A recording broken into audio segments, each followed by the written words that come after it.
Thank you, Nick. Illinois Republicans are officially releasing their response to Governor Pritzker's proposed state budget.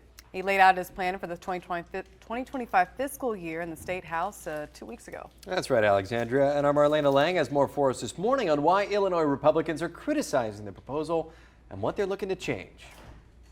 State House Minority Leader Tony McCombie and other lawmakers are saying that the recent budget proposal does not consider the taxpayer. Although they do agree with some parts of the proposal, they say that Illinoisans can't afford to fund the budget with new taxes. I don't want to see, our caucus does not want to see any tax increases. We don't want to see new revenues brought forward, but we would like to see a shift in how we're paying things. Representative McCombie says that significant and structural tax relief or reforms were absent from the proposal. Instead, new programs and expansions were announced, costing the state more money. She pointed out Pritzker's plan to eliminate the state's grocery tax, something she says sounds better than it really is. One of the things in the budget that's a tax relief that sounds really great to you and I is the grocery tax, right? So the governor's proposal is to repeal the grocery tax. During the last budget, the state replenished those dollars. They're not doing that now. McCombie says cutting the grocery tax without replenishing state funds will lead to higher taxes. She says things such as raising the minimum wage will do the same. So there again, we're going to have to raise property taxes to pay for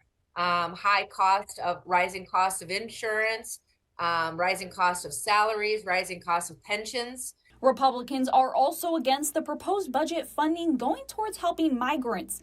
They say Illinois has already been putting hundreds of millions of dollars towards helping non-citizens in recent years. For fiscal 23, 24, and 25, we will be having a bill of $2.8 billion for folks that are not citizens of Illinois, not citizens of the United States.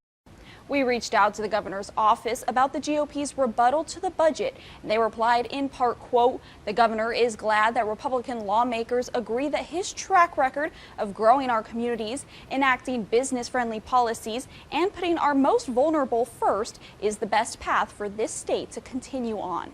That's why the governor's 6th consecutive balanced budget is crafted to grow our economy and lift up working families." For the full statement, you can visit our website. I'm Marlena Lang. Back to you. Thanks, Marlena. Illinois lawmakers are now working to craft a budget that must be approved by the General Assembly, and that deadline happens by the end of the spring session. Don't miss a video. Subscribe to our YouTube channel today for more Central Illinois news.